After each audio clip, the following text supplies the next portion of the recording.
ॐ त्र्यम्बकं यजामहे सुगन्धिं पुष्टिवर्धनम् उर्वारुकमिव बन्धनान् मृत्योर्मुक्षीयमामृतात्। ओम नमः शिवाय। हरे कृष्णा।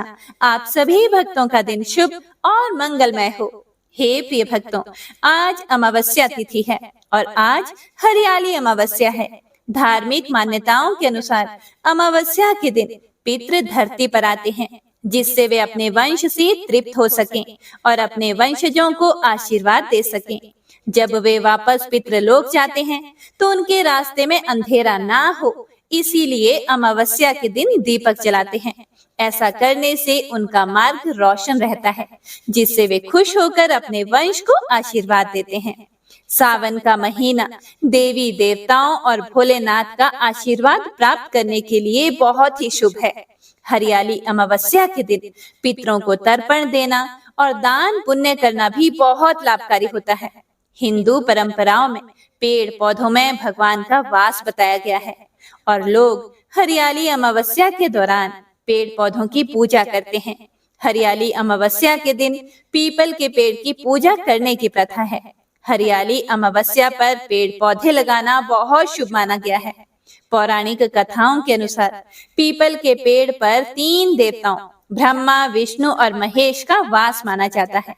अगर आप इस दिन एक पौधा लगाते हैं तो आपकी सभी मनोकामनाएं पूरी होती हैं और आपकी सभी समस्याएं दूर हो जाती हैं। अमावस्या का दिन हमारे पूर्वजों को समर्पित होता है, इसीलिए हरियाली अमावस्या के दिन पितरों को तर्पण और पिंडदान अवश्य ही करना चाहिए। यह बहुत शुभ होता है। हरियाली अमावस्या पर दान का बड़ा महत्व माना जाता है और कहा जाता है कि इस शुभ दिन पर अन्न और भोजन का दान सर्वोत्तम है। इसीलिए हर संभव प्रयास से अन्न का दान अवश्य करना चाहिए। हमारे चैनल पर हरियाली अमावस्या की कथा पोस्ट कर दी गई है, तो आप सभी भक्तजन एक बार कथा को जरूर सुनिएगा और भगवान भोलेनाथ और माता पार्वती का आशीर्वाद प्राप्त कीजिएगा। तो आइए सुनते हैं आज की कथा। जय श्री गणेश। हे प्रिय भक्तों, श्रावण अमावस्या को किए जाने वाले पिठोरी व्रत का वर्णन करते हुए भगवान शिव बोले, हे मुनि श्रेष्ठ, अब मैं उत्तम पिठोरी व्रत का वर्णन करूंगा। सभी संपदाओं को प्रदान करने वाला यह व्रत श्रावण मास की अमावस्या को होता है। जो यह घर है वह सभी वस्तु मात्र का अधिष्ठान है, इसीलिए इसे पीठ कहा गया है और पूजन में वस्तु मात्र के समूह को आर कहते हैं।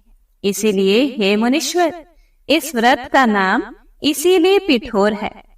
अब मैं उसकी विधि कहूंगा, सावधान होकर सुनिए। दीवार को ताम्रवर्ण, कृष्णवर्ण अथवा श्वेत वर्ण धातु से पोतना चाहिए। अगर ताम्र वर्ण से पोता गया हो तो पीले रंग से, कृष्ण वर्ण से पोता गया हो तो श्वेत रंग से, और अगर श्वेत वर्ण से पोता गया हो तो कृष्ण वर्ण से चित्र बनाना चाहिए, अथवा श्वेत पीत से, लाल से, काले या हरे वर्ण से चित्र बनाएं।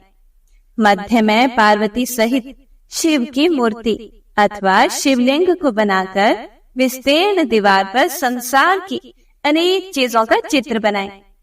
चतुःशाला सहित रसोई घर, देवालय, शयन घर, 7 खजाने, स्त्रियों का अंतःपुर जो महलों तथा अट्टालिकाओं से सुशोभित तथा शाल के वृक्षों से मंडित हो, चूने आदि से दृढ़ता से बंधे पाषाणों तथा ईंटों से सुशोभित हो, और जिसमें विचित्र दरवाजे, छत तथा क्रीड़ा स्थान हो, इन सभी को चित्रित करें।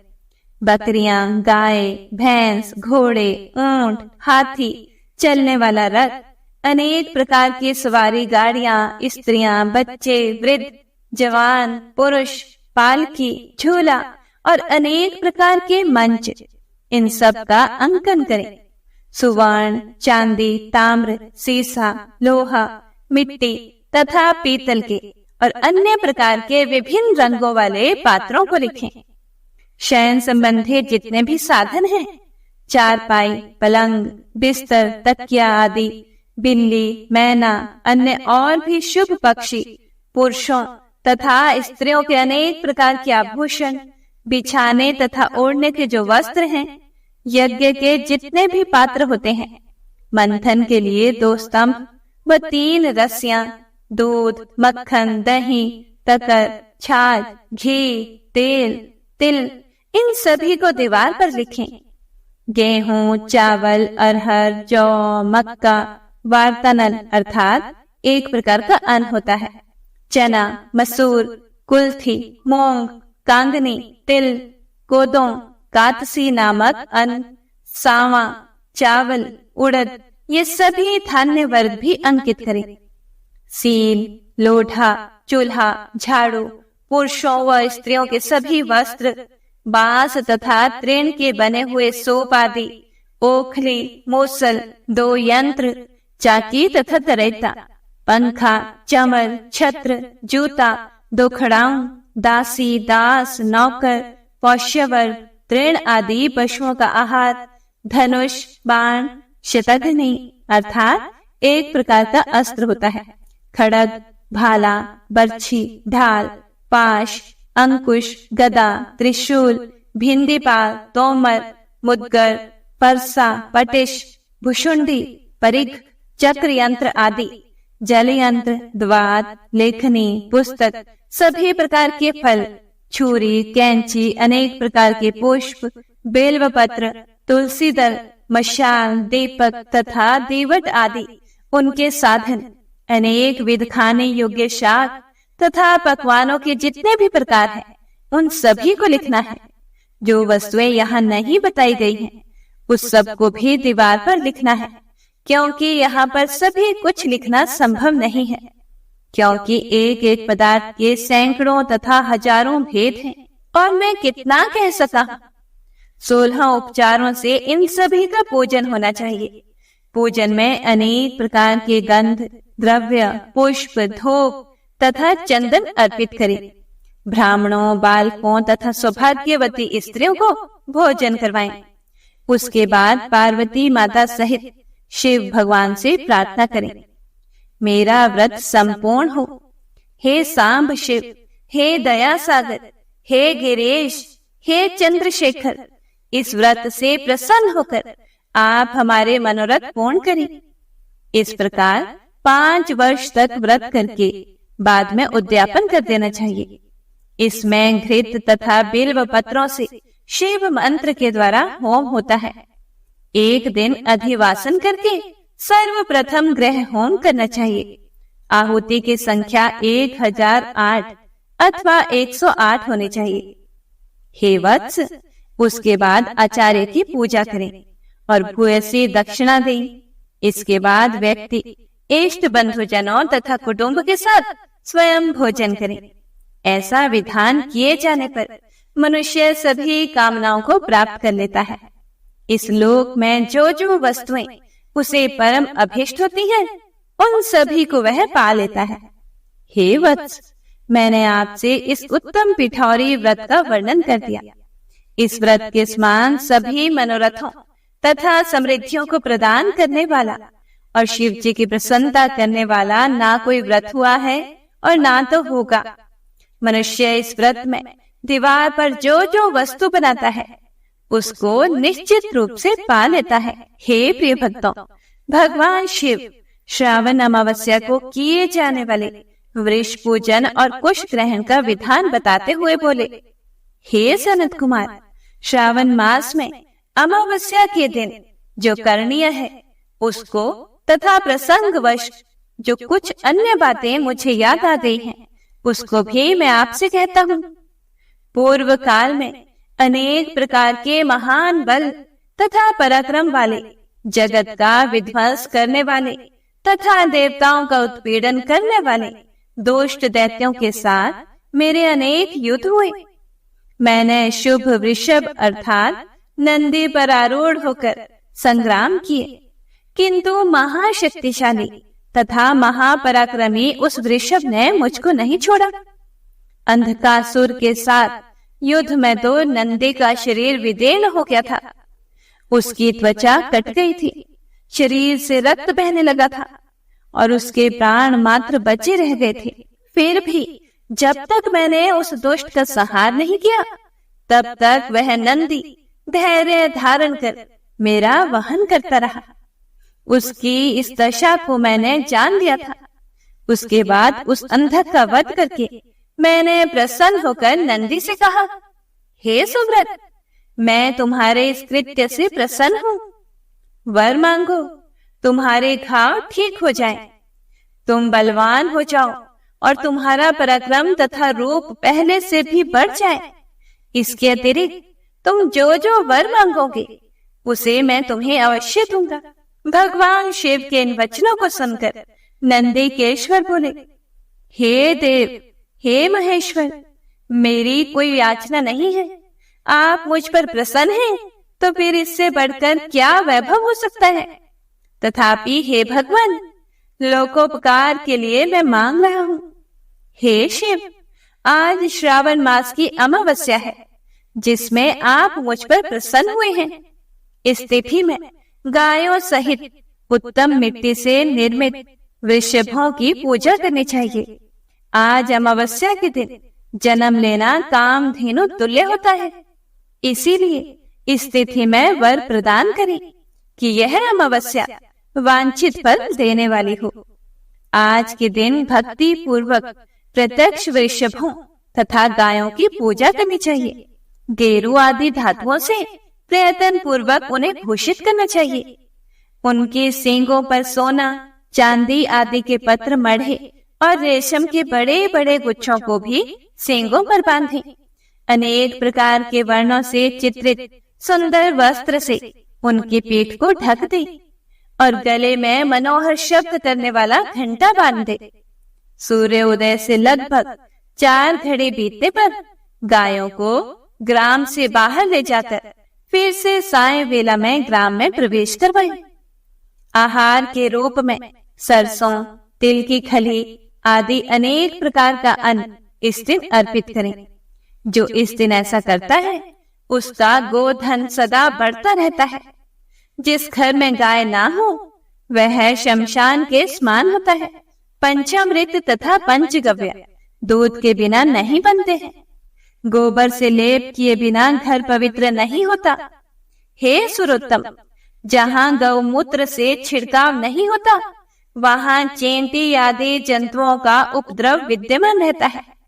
हे महादेव, दूध के बिना भोजन का रस ही क्या है। हे प्रभु, यदि आप मेरे ऊपर प्रसन्न हैं तो इन वरों को तथा अन्य वरों को भी मुझे प्रदान कीजिए। हे सनत कुमार, तब नंदी का यह वचन सुनकर मैं बहुत प्रसन्न हुआ। मैंने कहा, हे वृषश्रेष्ठ, जो तुमने मांगा है सब हो जाए। हे नंदिन, इस दिन का जो अन्य नाम है उसे भी सुनो। जो वृषभ किसी के द्वारा कहीं भी किसी कार्य में प्रयुक्त नहीं किया जाता और तृण खाता हुआ तथा जल पीता हुआ जो शांति पूर्वक विचरण करता है तथा महान वीर व बलशाली होता है, उसे पोल कहा जाता है। इसीलिए हे नंदिन, उसी के नाम से यह दिन पोला नाम वाला होगा। इस दिन अपने इष्ट बंधुओं के साथ महान उत्सव करना चाहिए। हे वत्स, मैंने उस दिन ये श्रेष्ठ वर प्रदान किए थे। इसीलिए लोगों के द्वारा इस श्रेष्ठ दिन को पोला नाम वाला कहा गया है। इस दिन सभी कामनाओं को पूर्ण करने वाला वृषभों का महान उत्सव करना चाहिए। हे सनत कुमार, इसके साथ ही अब मैं इसी तिथि में किए जाने वाले कुश ग्रहण का वर्णन करूंगा। श्रावण मास की अमावस्या के दिन पवित्र होकर कुशों को उखाड़ लाएं। वे कुश सदा ताजे होते हैं, उन्हें बार बार प्रयोग में लाना चाहिए। कुश, काश, यव, दुर्वा, कुशेर, सुकुदक, गेहूं, व्रीहि, मूंज और बलवज, ये 10 दर्भ होते हैं। ब्रह्मा जी के साथ उत्पन्न होने वाले तथा ब्रह्मा जी की इच्छा से प्रकट होने वाले हे दर्भ, मेरे सभी पापों का नाश कीजिए और कल्याण कारक होइए। इस मंत्र का उच्चारण करने के साथ ही ईशान दिशा में मुख करके हुं फट मंत्र के द्वारा एक ही बार में कुश को उखाड़ ले। जिनके अग्रभाग टूटे हुए ना हो तथा शुष्क ना हो, वे हरित वर्ण के कुश श्राद्ध कर्म के योग्य कहे गए हैं। और जड़ रहित कुश देव कार्यों तथा जप आदि में प्रयोग के योग्य होते हैं। 7 पत्तों वाले कुश देव कार्य तथा पितृ कार्य के लिए श्रेष्ठ होते हैं। मूल रहित तथा गर्भ युक्त अग्रभाग वाले तथा 10 अंगुल प्रमाण वाले 2 दर्भ पवित्रक के लिए उपयुक्त होते हैं। ब्राह्मण के लिए 4 कुश पत्रों का पवित्रक बताया गया है और अन्य वर्णों के लिए क्रमशः 3, 2 और 1 दर्भ का पवित्रक कहा गया है। अथवा सभी वर्णों के लिए 2 दर्भों का ग्रंथि युक्त पवित्रक होता है। यह पवित्रक धारण करने के लिए होता है, इसे मैंने आपको बता दिया है। उत्पवन हेतु सभी के लिए 2 दर्भ उपयुक्त होते हैं।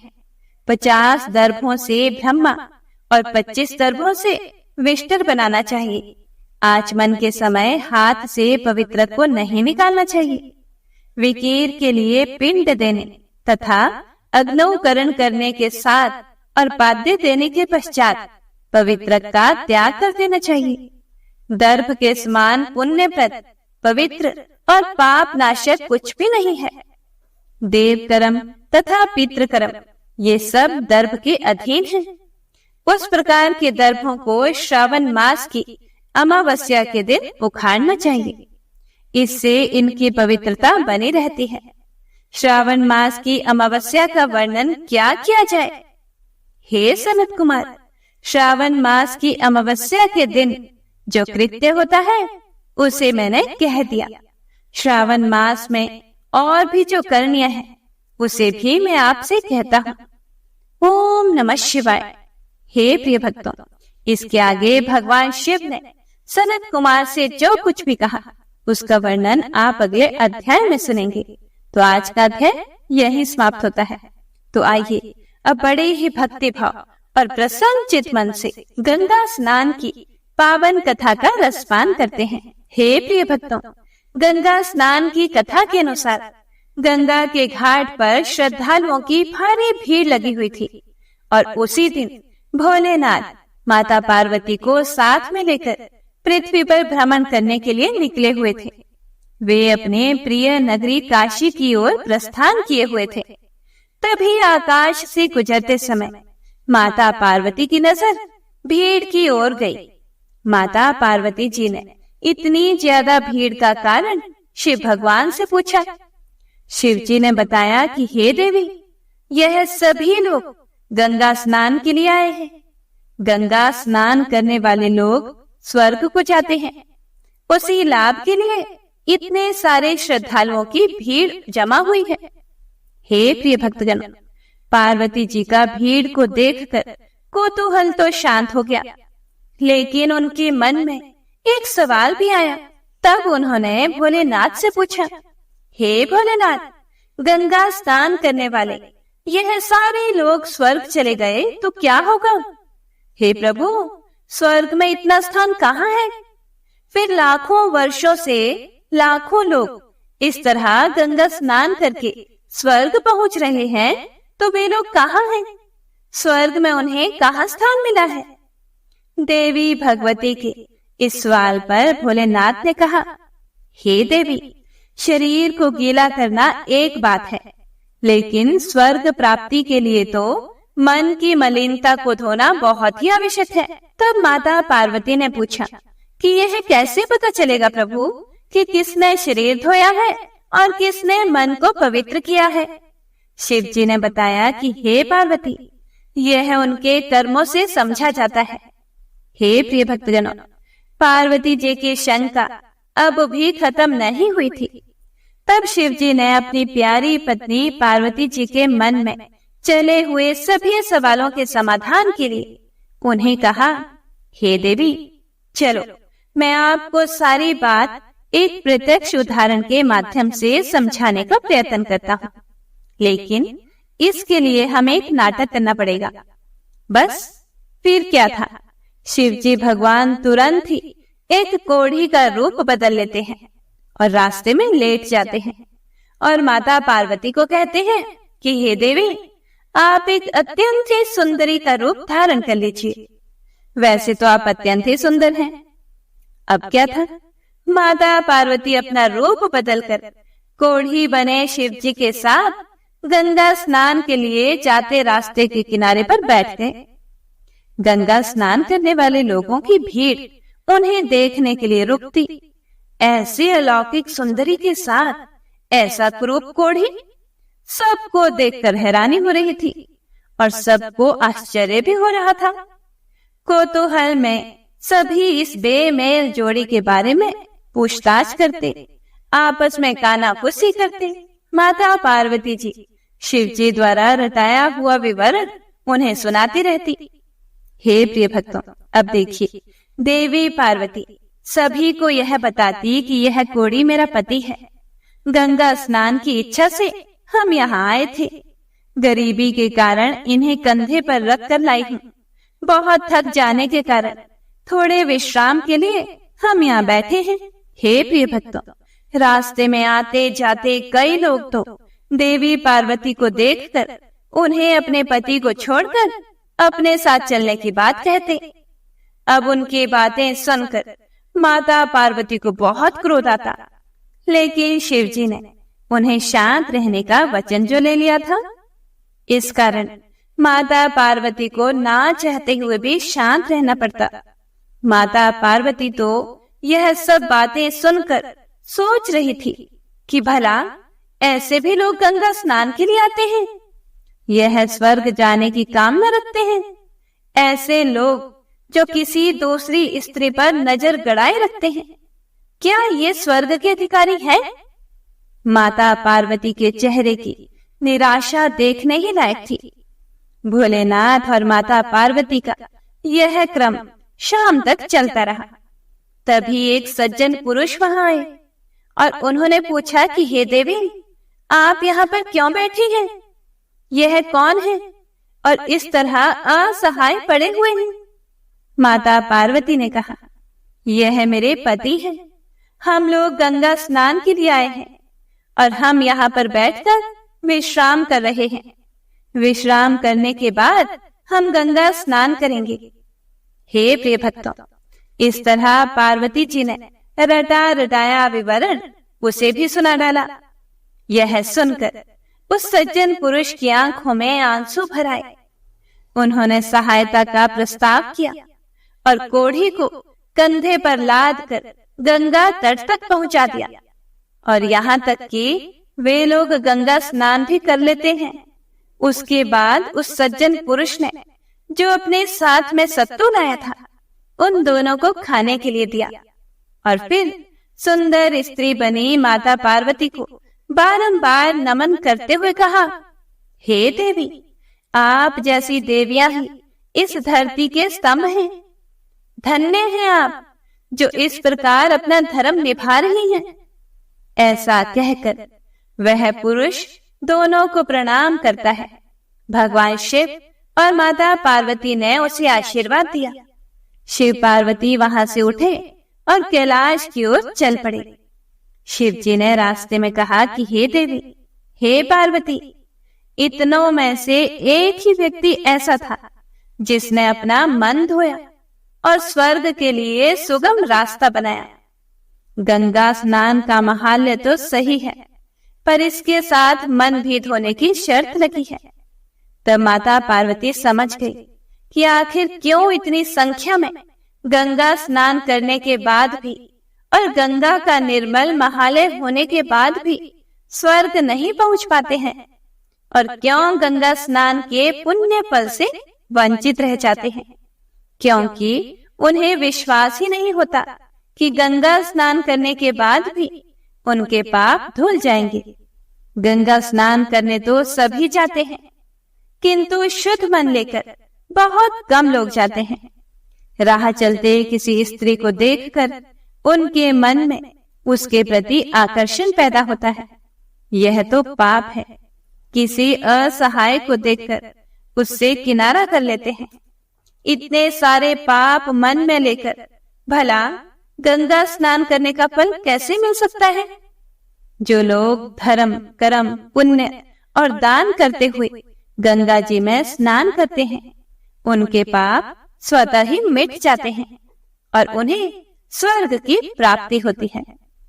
इसीलिए गंगा स्नान करने से पूर्व अपने मन को शुद्ध और निर्मल करना अत्यंत ही आवश्यक है और उसके साथ ही दान पुण्य अवश्य ही करना चाहिए।